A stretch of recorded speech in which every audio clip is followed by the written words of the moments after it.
Imagine a universe where absolutely nothing moves.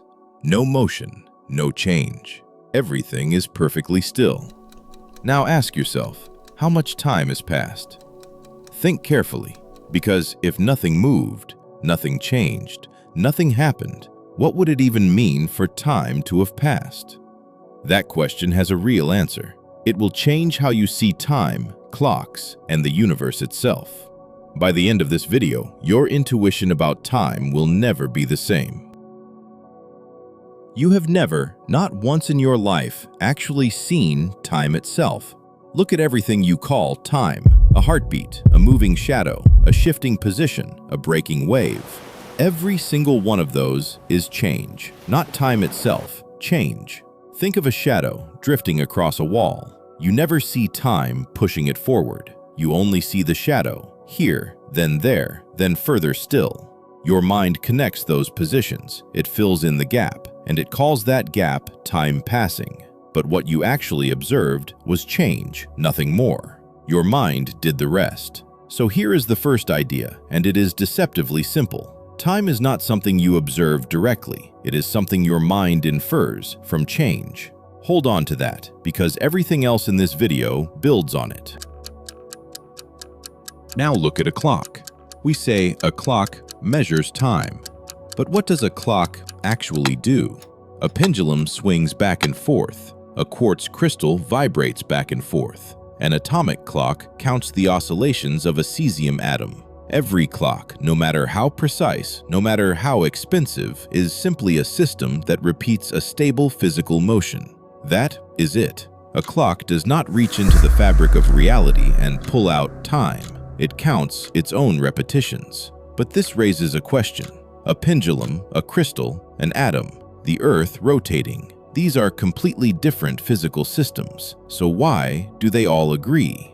Part of the answer is calibration. We choose one clock as the standard, typically an atomic clock, and tune all the others to match it. But calibration is only part of the story, because calibration only works if these different processes can be synchronized in the first place. Why does a pendulum complete the same number of swings between two events as an atom completes oscillations between those same two events? What guarantees that these completely different processes stay synchronized? Think about what this means. If a pendulum, a crystal, and an atom all follow the same rhythm, that tells us something.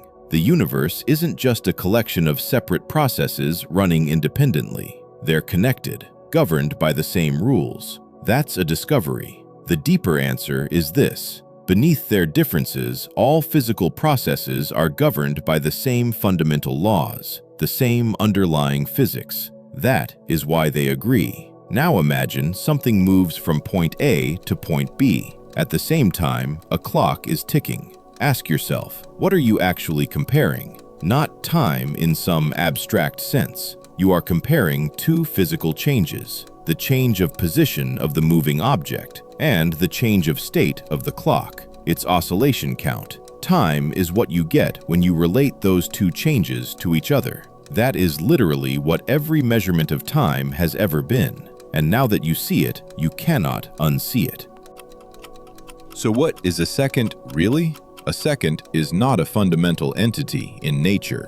It is a human-defined standard, anchored to a physical process. We chose as our reference a stable physical process, the oscillation of a cesium-133 atom, and we declared exactly 9,192,631,770 of those oscillations equals exactly 1 second. That number was not handed down from the cosmos. It was chosen to match our older astronomical definition of a second, a human decision, an agreed-upon standard. So the next time you say, "It took me 5 minutes to get there," what you are really saying is this: while I moved from here to there, a reference atomic system completed approximately 2.76 trillion oscillations. The word minute is shorthand, convenient shorthand, but shorthand nonetheless. That's all time measurement ever is, comparing changes. No matter how far back you go, A second is not time itself. It is a counted physical process. And here is what that unlocks. If time is measured by counting physical processes, then anything that affects those counts will affect the amount of time measured. Remember that line. We will return to it, and it will hit very differently by the end. But there is another clock you carry everywhere. Your brain, your body, your biology. Neurons firing, chemistry evolving, heartbeats pulsing, metabolism cycling. These are also physical processes, counting change just like a clock. And here's the strange thing. Your internal sense of time, the feeling that 1 second is 1 second, is roughly synchronized with the clock on the wall. Why? Because your biology is governed by the same fundamental physical laws as the cesium atom. The same underlying physics applies to both. Your brain doesn't perceive time directly. It tracks changes in its own physical state and compares them to changes in the world around it. That's why you and I can agree on what 1 second feels like, not because time is a universal substance we all tap into, but because our internal physical processes are consistent with the external ones. We're all counting change, just using different systems. Think about aging. What you call time passing while you age is really biological change. Cells dividing, DNA replicating, collagen breaking down, skin losing elasticity. These are physical processes, counting change, just like a pendulum, just like an atomic clock. That's why aging is synchronized with the clock on the wall, roughly. Your biology and the cesium atom are both governed by the same physical laws. That's why you and your friend both experience roughly the same 1 second and roughly the same 1 year. Your biological clocks are counting change in the same universe. So when you say time feels like it's passing, what you're really experiencing is this: your brain tracking its own physical changes and relating them to changes in the world. That's why time feels real, because change is real. Why does time feel like it has a direction? Most fundamental equations in physics work equally well whether time runs forward or backward. The math doesn't care whether you watch a collision forward or backward. But the world clearly does. Glass shatters, it never unshatters. Smoke spreads, it never gathers itself back together. Ice melts, it does not spontaneously refreeze. Why? Now imagine a perfectly ordered deck of cards. Shuffle it once, disorder. Again, disorder. Again, still disorder. Not because disorder is pulling the cards, but because disorder is overwhelmingly more likely. The universe is the same way. When things change, they almost always move toward what is statistically more probable. That tendency is what physicists call entropy. But how does that give time a direction? Look at a shattered glass. You know it was intact in the past, and you know it will stay shattered in the future. The glass itself tells you which direction appears to be the past and which appears to be the future. That's what entropy does.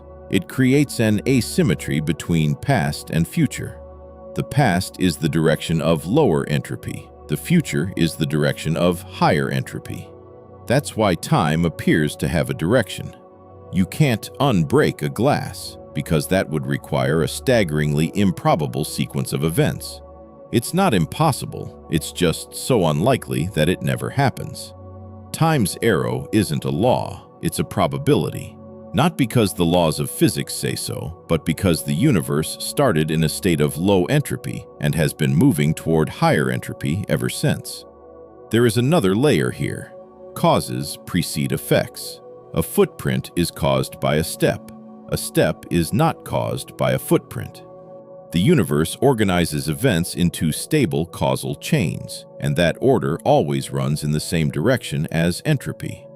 Together, entropy and causality give us the clearest picture we have of why time appears to have a direction. Think about this. You remember yesterday. You don't remember tomorrow. Why? Because yesterday already happened. It left traces in your brain, in your body, in the world. Tomorrow hasn't happened yet. No traces. Memory is physical. It exists as patterns in matter, in your neurons, in books, in fossils, in photographs. These patterns are marks the past has left behind. Entropy gives us this asymmetry. The past is fixed, the future is open. The past leaves traces, the future doesn't. That is why you remember one and not the other. This gives us the clearest picture we have of why time appears to have a direction, but it's probably not the final answer. Why did the universe start in such a remarkably ordered state in the first place? That remains one of the deepest open questions in physics. Now, do something difficult. Strip everything away. No clocks, no perception, no feeling of flow, no arrow of entropy. Imagine a universe containing only a single frozen, unchanging event. Nothing moves, nothing can be compared, no clock can tick, no memory can form. In such a universe, elapsed time loses its meaning, not because time slowed down, not because it stopped, but because there was nothing for elapsed time to describe. Everything we've seen, clocks, seconds, entropy, memory, all of it points to one thing. Time is not a river flowing through reality. It is not a container that events sit inside. It is not a force pushing events forward. Time is how we compare change between events. At least, that's the most reliable way we know to define and measure it. Here's the idea in two different ways. The precise version. Time is the standardized counting of physical processes used to compare changes between events. Now, the simple version. Time is how we measure one change using another change. Think about what this means. The time you feel passing, the seconds, the minutes, the years, all of it comes down to one thing: comparing change. That's not a reduction, that's a revelation. And this framework works remarkably well in everyday life. So well, in fact, that it creates a hidden assumption that there is a single, universal rhythm that all physical processes share, and that this rhythm applies the same way, everywhere, and under all conditions. We rarely question it. But now, consider this. If time is just a relationship between physical processes, then what happens when those processes are pushed to extreme conditions? Imagine two perfect atomic clocks, identical, synchronized. One stays on Earth, the other goes into space, or travels at extreme speed, or sits on a planet much, much heavier than Earth. Do they stay synchronized? What if? The answer is no. What if time itself, the relationship between changes, depends on where you are and how you move? That question changes everything, and it's what we explore next.